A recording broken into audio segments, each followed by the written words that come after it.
Alright, now you've already read the title of the video. Of course, there are better phones available for the same price tag, but of course, that is not the kind of audience that this video is for. If you're specifically a OnePlus fanboy or someone who wants a OnePlus device to experience Oxygen OS or everything that OnePlus stands for, well, to be honest, both the devices aren't what OnePlus stands for, but you get the point. If you just want a OnePlus device and don't want to spend a fortune, we obviously have two pretty good choices in the form of the OnePlus Nord CE2 and the OnePlus Nord CE2 Lite. But the question remains, which device should you go for? Well, let's answer all of those questions. This is One from GTR and you're watching my in-depth comparison of the OnePlus Nord CE2 versus the OnePlus Nord CE2 Lite. Let's get started.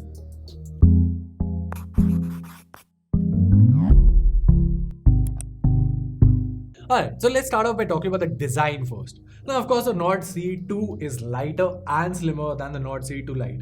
As such, it offers a better in-hand feel and also feels quite ergonomic. Not to forget that because of the glass back, it feels a little bit more premium as well.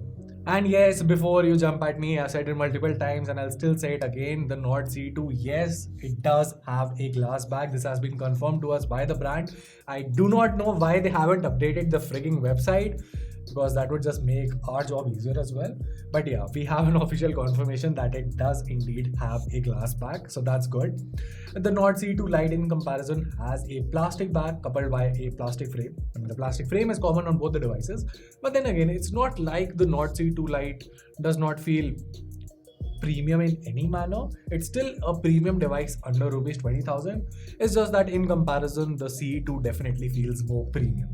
Now, speaking of in-hand feels, one thing I would want to stress upon is that while the Nord CE2 still feels like a OnePlus device, the CE2 Lite definitely does not feel like a OnePlus device. Now, I'm sure a lot of people will be talking about how it's similar to the Realme 9 Pro, which it is, obviously. But yeah, anyway, my point is that it does not fall in line with OnePlus's design language or everything like what defines a OnePlus device. For instance, that both the phones do not come with the iconic alert slider as well, which although OnePlus is thinking of even dropping from the flagship series, so can't really complain. Now, in terms of protection, the Nord CE2 comes with a Gorilla Glass 5 protection for its display, while there is no mention of any sort of protection for the CE2 Lite. In terms of haptics, it's decent on both, although the CE2 has a bit more refined haptic mechanism. Now, in terms of connectivity, while both the phones offer a 3.5 headphone jack and support dual SIM cards, the CE2 does it with a hybrid SIM card slot, while the CE2 Lite actually offers a 2+1 SIM card slot. Now, this is really handy because you do not really have to invest in the topmost storage variant. You can just go for the 6+128GB variant, and if you need to expand storage, you can just add a micro SD card slot without having to choose between two SIMs or a SD card slot. Now, that is a compromise you'll have to make with the Nord CE2. Now, while I talk about the displays in just a bit, there's obviously the factor that the Nord CE2 comes with the AMOLED panel, which means that it also supports an in-display fingerprint scanner, while the Nord CE2 Lite, on the other hand, thanks to its LCD panel, only supports a side-mounted fingerprint scanner. Now, I'll be very upfront, both the fingerprint scanners have their own advantages. See, at the end of the day, they're both reliant, they're both super fast. The in-display fingerprint scanner definitely feels more futuristic, whereas on the other side, the physical fingerprint scanner works better even if you have wet hands, and that is something that is not possible with an in-display scanner, so make your pick accordingly. Alright, coming on to the display. Like I said, the Nord CE2 comes with a 6.43-inch AMOLED panel with a 90Hz refresh rate and HDR10+ certification. The Nord CE2 Lite, on the other hand, comes with a 6.59-inch IPS LCD panel with a 120Hz refresh rate. The Nord CE2 Lite has a bigger display with a higher refresh rate, but I would say that's about it. In every other way, the CE2 has a better panel, the AMOLED panel definitely looks better and is obviously far more brighter as well. Now, although you get wide L1 certification on both, the Nord CE2 supports HDR videos on YouTube as well. Now, while that is a direct comparison where the Nord CE2 definitely wins, you have to understand what kind of usage fits your personal needs more. For instance, if you're someone who watches a lot of content on premium OTT platforms like Netflix and Prime Video, then definitely the Nord CE2 will suit your interests better. However, if you're a gamer or just a casual user, or maybe someone who just watches a lot of Instagram reels or Facebook videos, then you won't really have any issues with the LCD panel. As far as the audio is concerned, you get a mono speaker setup on both the devices. The good part here is that both the devices also come with direct audio tuner, which basically lets you modify the audio experience to some extent. It's not a massive difference, or it's not like a custom EQ sort of a thing, but yeah, there is some slight change that is definitely noticeable. Coming on to the camera, it's basically the same camera setup on both 64MP primary sensor, 2MP macro sensor, and a 16MP selfie shoot up front. As far as the performance is concerned, for the most part, the shots are quite similar. You get similar color profiles with similar color contrast as well. Both the images are equally sharp and quite detailed. Now, as far as HDR is concerned, it's slightly better on the CE2 in comparison to the Lite, but not by a massive margin. Selfies are also equally good on both the phones. For videos, the Nord CE2 supports 4K recording, while the Nord CE2 Lite is capped at just 1080p 30fps. Alright, so now let's talk about the performance. The Nord CE2 comes with a Dimensity 900 plus UFS 2.2 storage, while the Nord CE2 Lite packs in the Snapdragon 695 processor. Now the benchmarks are on your screen, and surprisingly, there's not a lot of difference between the two.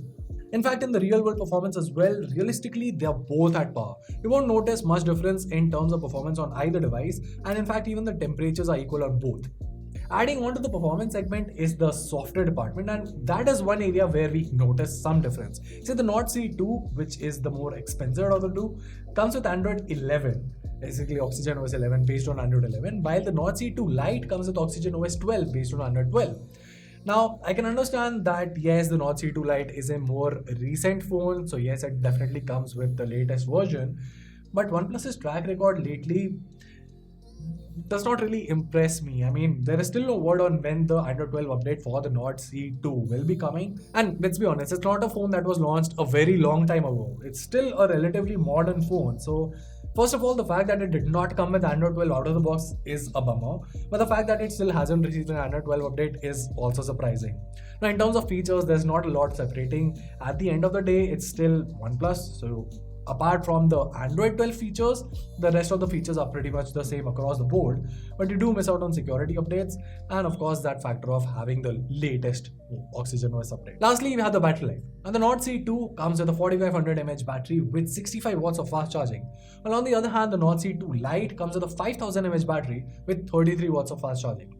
See, when you talk about the battery life, if you're using the Nord CE2 with the dark mode enabled, the battery life is almost comparable to that of the Nord CE2 Lite. Now, with that being said, of course, it's a no-brainer that the Nord CE2 Lite definitely has a better battery backup. But the good part here is that thanks to its 65 watts of fast charging, the Nord CE2 definitely charges faster.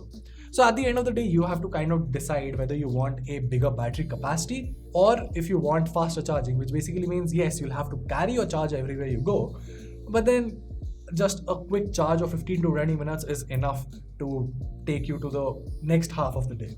Which brings us to the pricing. Now, of course, both the prices are on your screen right now, and at the end of the day, it's basically a difference of 3,000 to 4,000, depending upon the bank offers and everything else that you count in. Now, when you factor all of that, you have to understand what kind of a user you are. Are you someone who uses your phone outdoors a lot? Are you someone who watches a lot of OTT content on it? Are you someone who values the ergonomics of a device a lot? If those things matter to you, well, the Nord CE2 definitely is the pick for you. But if not, you don't really need to spend the extra money on the Nord CE2. The Nord CE2 Lite will be just as fine for you as long as you're looking for a good OnePlus experience. Now keep in mind, when I say OnePlus experience, I've mentioned this before. It's not the complete OnePlus experience because soft updates like the track record hasn't been good. You are missing out on the alert slider. It's not a premium Android experience that OnePlus was known for, or probably might still be known for among some of its consumer base. But yeah, if you strictly want a OnePlus device under rupees 20,000, the Nord CE2 Lite is a great choice. However, if you can spend the extra money, the Nord CE2 will definitely get you the more premiumness, especially in terms of the display and the device ergonomics. And well, that was it. If you found this video helpful, make sure to let us know by giving us a thumbs up and subscribing to our channel for more awesome tech content. Till then, this is Juan from GTR, and I'll see you in the next one.